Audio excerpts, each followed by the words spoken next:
హైదరాబాద్ శ్రీశైలం జాతీయ రహదారిపై తెల్లవారుజామున ఘోర రోడ్డు ప్రమాదం జరిగింది. ఈ ప్రమాదంలో ముగ్గురు వ్యక్తులు అక్కడికక్కడే మృతి చెందారు. ఆమనగల్ల మండలం వాసుదేవ్పూర్ గేటు సమీపంలో ఆర్టీసీ బస్సు కారు ఎదురెదురుగా వేగంగా ఢీకొనడంతో కారులో ఉన్న ముగ్గురు వ్యక్తులు అక్కడికక్కడే మృతి చెందారు. ఈ ప్రమాదంలో కారు నుచ్చునుచ్చైంది. సమాచారంతో ఘటనా స్థలానికి చేరుకున్న పోలీసులు జేసీబీ సహాయంతో కారులో ఇరుక్కుపోయిన ముగ్గురి మృతదేహాలు బయటికి తీశారు.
రైట్, బ్రేకింగ్ చూస్తున్నాం. హైదరాబాద్ శ్రీశైలం జాతీయ రహదారిపై తెల్లవారుజామున ఘోర రోడ్డు ప్రమాదం జరిగింది.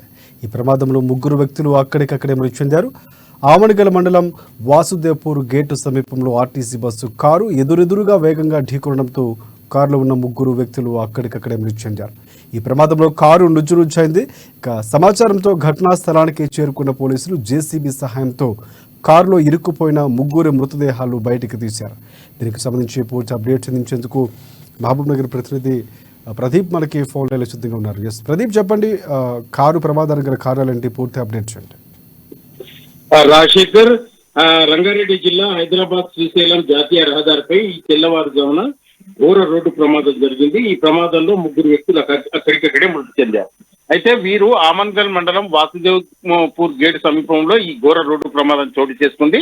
ఏదైతే ఆర్టీసీ బస్సు కారు ఎదురెదురుగా వేగంగా ఢీకొని కారులో ఉన్న ముగ్గురు వ్యక్తులు కూడా అక్కడికక్కడే మృతి చెందారు. అయితే వీరి పూర్తి వివరాలు పోలీసులు అయితే ఎంక్వైరీ చేస్తున్నటువంటి నేపథ్యం ఉంది. మరోవైపు శ్రీశైలం ఏదైతే నిన్న శ్రీశైలం వెళ్లి దర్శనం చేసుకున్న అనంతరం ఈ రోజు తెల్లవారుజామున వాళ్ళు తిరిగి హైదరాబాద్ వెళ్తున్న క్రమంలో ఈ యాక్సిడెంట్ జరిగిందని కూడా మనకు తెలుస్తా ఉంది.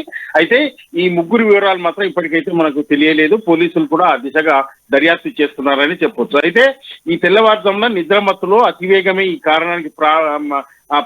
ఈ ప్రమాదానికి కారణంగా తెలుస్తా ఉంది. పూర్తి వివరాలు మాత్రం పోలీసులు కేసు నమోదు చేసుకుని మృతదేహాలను కలవకుర్తి ప్రభుత్వ ఆసుపత్రికి అయితే తరలించినటువంటి నేపథ్యం ఉంది. మరోవైపు ఈ రహదారిపై కూడా ఎక్కడికక్కడ నియంత్రిక సూచిక లేకపోవడంతో కూడా తరచుగా ఇక్కడ ఈ రోడ్డుపై ప్రమాదం జరుగుతున్నట్టు కూడా మనకు స్థానికులు చెప్తున్నటువంటి నేపథ్యం ఉంది. మరోవైపు ఈ తెల్లవారుజామున నిద్రమత్తు ఒకటి, అతివేగం ఒకటి, వేగ నియంత్రణ లేకపోవడం, పోలీసులకు ఎక్కడికక్కడ దీనికి రోడ్డు ప్రమాద నివారణకు బారికేడ్లు పెట్టకపోవడం కూడా ఈ ప్రమాదాలకు కారణంగా మనకు తెలుస్తా ఉంది. అయితే ముగ్గురు వివరాలు మాత్రం దర్యాప్తు అనంతరం ఎంక్వైరీ చేస్తామంటూ మరికొద్ది సేపట్లో చెప్తామంటున్నారు. మృతదేహాలను అయితే కల్వకుర్తి ప్రభుత్వ ఆసుపత్రికి తరలించి పూర్తి జేసీబీ సహాయంతో కారు బస్సులో ఇరుక్కుపోవడంతో జేసీబీ సహాయంతో కూడా బయటికి తీసి ముగ్గురు మృతదేహాలను బయటికి తీసి కల్వకుర్తి ప్రభుత్వ ఆసుపత్రికి అయితే తరలించడం జరిగింది. ఈ ప్రమాదంపై పూర్తి వివరాలు తెలుసుకొని త్వరలోనే పూర్తి వివరాలు చెప్తామంటూ కూడా పోలీసులు చెప్తున్నటువంటి పరిస్థితి రాశి. రైట్ రైట్ అంటే ఇటువైపు బస్సు డ్రైవర్ని అదుపులోకి తీసుకున్నటువంటి పరిస్థితి అని ఉంది. ఎందుకంటే విచారణ నేపథ్యంలో ఎవరి తప్పిదం వల్ల జరిగింది అనేది కూడా విచారణ చేపట్టంటే బస్సులో ఉన్న ప్రయాణికులు బస్సును కూడా విచారించే అవకాశం ఉందా? అయితే ఇప్పటికైతే బస్సు డ్రైవర్ పై కేసు నమోదు చేసి ఆ డ్రైవర్ ను కూడా అదుపులోకి తీసుకున్నట్టు పోలీసులు చెప్తున్నటువంటి పరిస్థితి ఉంది. మరోవైపు కారు ఏదైతే శ్రీశైలం నుంచి హైదరాబాద్ వెళ్తున్న క్రమంలో నిద్రమద్ద కొట్టి అతివేగం కూడా కారణంగానే చెప్తున్నటువంటి పరిస్థితి ఉంది. ఈ ప్రమాదం జరిగినట్టు కూడా మనకు తెలుస్తా ఉంది. కారు అతివేగంగా వెళ్లి బస్సును ఢీకొన్న క్రమంలో బస్సు పూర్తిగా నుజ్జు అయినటువంటి పరిస్థితి ఉంది. ఈ క్రమంలోనే ముగ్గురు అక్కడికక్కడ స్పాట్ లోనే చనిపోయిన నేపథ్యం ఉంది. మరోవైపు ఈ ప్రమాదంపై కూడా పోలీసులు పూర్తి స్థాయిలో దర్యాప్తు చేసి త్వరలోనే పూర్తి వివరాలు మృతుల వివరాలు కూడా చెప్తామంటూ కూడా చెప్తున్నటువంటి పరిస్థితి అయితే ఉంది రాశి. Right thanks for updates Pradeep. మొత్తానికి ఘటనకు సంబంధించిన విజువల్స్ చూస్తే మాత్రం అతివేగమే కారణమని తెలుస్తూ ఉంది. సో బస్సు డ్యామేజ్ అయిన తీరు కానీ కారు పూర్తిగా దాదాపుగా సగం కంటే ఎక్కువగా పూర్తిగా ధ్వంసమైనటువంటి పరిస్థితి కనిపిస్తుంది. సో అతివేగం అనేది చాలా ప్రమాదకరం ఉండడానికి ఈ ఘటన నిదర్శనంగా చెప్పుకోవచ్చు.